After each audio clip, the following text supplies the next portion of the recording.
All right, Jay, thanks for joining. First up is going to be Melissa Rowland with Fox Sports. Hey, Jay, after Booker's first triple-double of his career, what was the scene like in the locker room? Were guys like dumping water on him, or what was it like in there?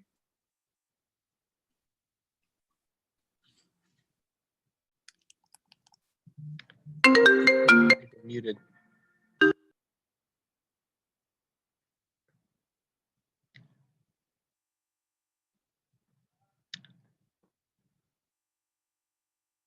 Oh, can you hear me now? Yeah, we got you, Jay. We didn't pour any water or anything like that. It's game one. It's one game. It's a long series.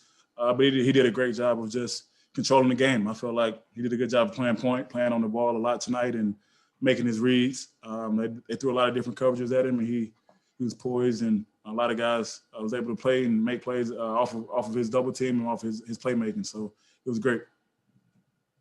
Next up is Dwayne Rankin with the Arizona Republic, followed by Jovan Buha. Likewise. I was looking for you over here.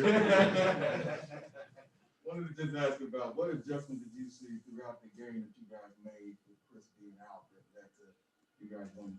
I mean, really, it's tough to put in measurement what Chris does for our ball club because he's the head of the snake. He's the guy who's putting everybody in position. So we just did a lot of that stuff on the fly. It was a little different, but we got the hang of it, especially by halftime. We came in and got to regroup a little bit and saw a few things, but we definitely missed him. I think the last 3 minutes of that game, that's when we felt like, where the hell is Chris at? That's the point where he's that guy. He's that guy to make that play for everybody. He's that guy to put us in position, and especially with a lead or down, we depend on him to make those plays, especially late in the game. So I think he was felt more at last 3:30 of the game.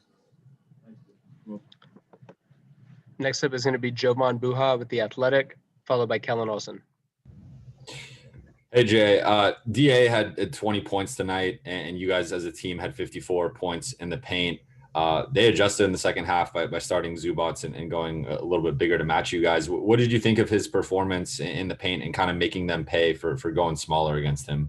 Yeah, I mean, we've been preparing for that. Obviously, last series, they did a lot of small ball lineups, and we just told him to dominate the paint. Let everything else take care of itself.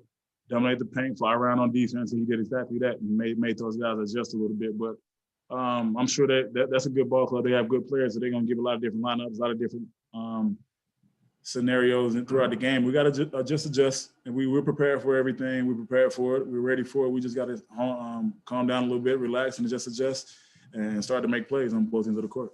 I think he did a great job tonight. Next is Kellen Olson with Arizona Sports, followed by Catherine Fitzgerald. Hey, Jay, nice to meet you. Likewise. Monty shouted you out with DeAndre in terms of like defensively playing limited life, awesome stuff. How did you like the team's communication with how much switching you guys were doing there? That's so important. Well, we've been practicing for a few days.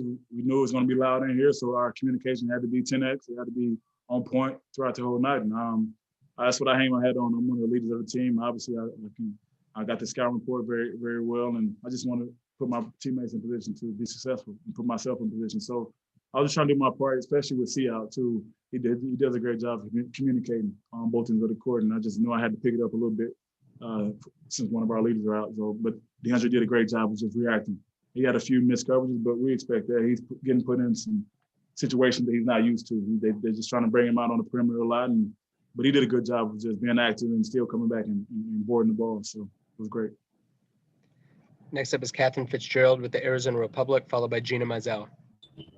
Hey, Jay, it's a little hard to hear the questions in there, so sorry if this is repetitive, but Monty mentioned Chris Paul on FaceTime with you guys after the game. Just in the locker room, what was that like, and what did he have to say? Yeah, Chris, he was excited, but he was holding up this finger one. It was one game. We did what we were supposed to do. We held it down, and we made plays on both ends of the court. He was just very excited. He had a smile on his face. But he's eager to get back. Obviously, everyone knows what type of player he is. He's ready to get back out here with us. And we got to continue to just take care of the uncertainty and come in each and every day and be prepared as much as possible with or without him. So, but it was great to see him on FaceTime. Next up is Gina Mizell with Suns.com, followed by Tressa Tudrick. Hello. Nice to see you. Likewise.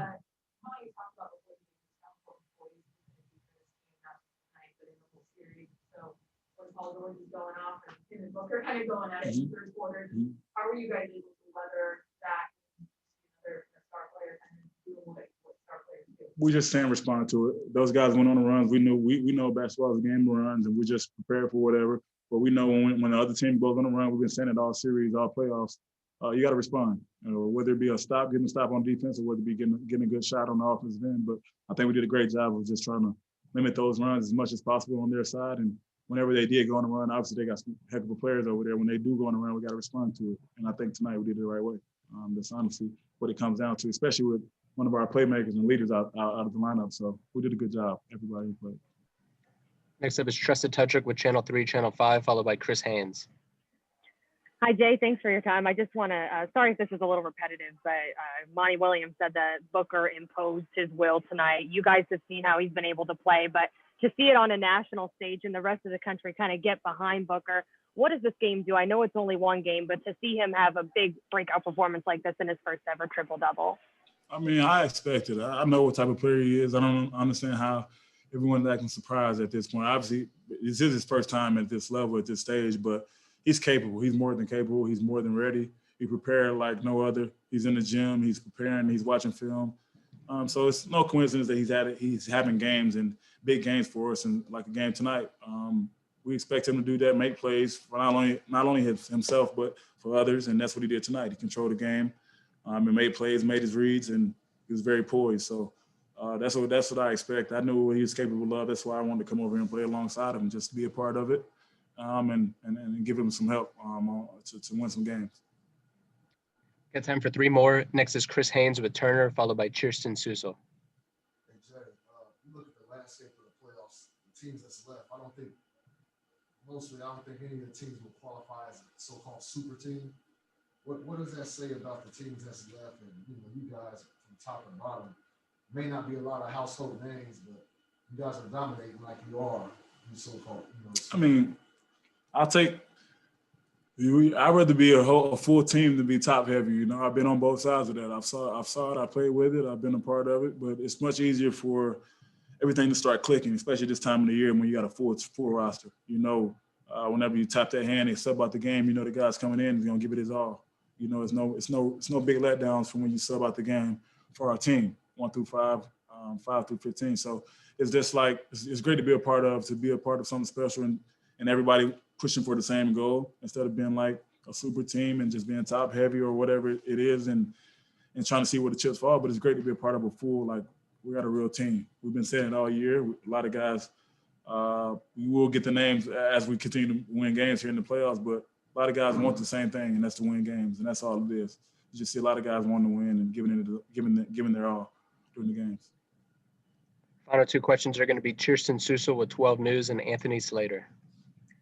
Hey, Jay, you mentioned not having Chris out there on the floor, but what was it like not having him there at all, not even having his voice out there for you guys? And then can you elaborate on what Booker was able to do tonight in terms of a game management standpoint and how valuable that was? Yeah, I think, like I said, with Chris, he's been communicating well via phone, via text, via FaceTime. But when you step on the court, when he's not there, it's a little different. But we did a good job of just adjusting on the fly. I think a lot of stuff came with on the fly, like a couple of plays where we just know each other. We couldn't run a few sets that we usually go to with Chris in the lineup, and that was just kind of weird, but we adjusted well. I think we went to another set of things that we could do on the offensive end, but it's just definitely great to see. And with Book, it's just great to see him control the game. I think he played point more than he usually do, so he had the ball in his hands a lot. He just made the read after read after read, the best read for our team time after time throughout the game. It was great to be a part of, great to see him making his reads. And they threw a lot of different coverages at him, and he was able to respond, whether it be with a pull-up 3, pull-up jump shot, or just kicking it or allowed to DA. It was just the right read all night, and they opened up a lot for our offense. And it was great to see him just dictate the whole game, especially with the ball in his hands more. Final question is Anthony Slater with The Athletic. You mentioned Booker kind of, controlling the game. He hit probably maybe 6 or 7, like 12-footers, 14-footers. In 2021, when everything's in the rim or 3, like how vital is that shot where you sit kind of in that pocket? It's a good balance, especially for our team. We have a lot of three-point shooters. We have rim threats. So it's good to have him and Chris really hone in and shoot that little in-between shot, that little floater, that little jump shot right there, 12 feet up. But it's just great balance for our team. It's great balance for our offense. It clicks the right way.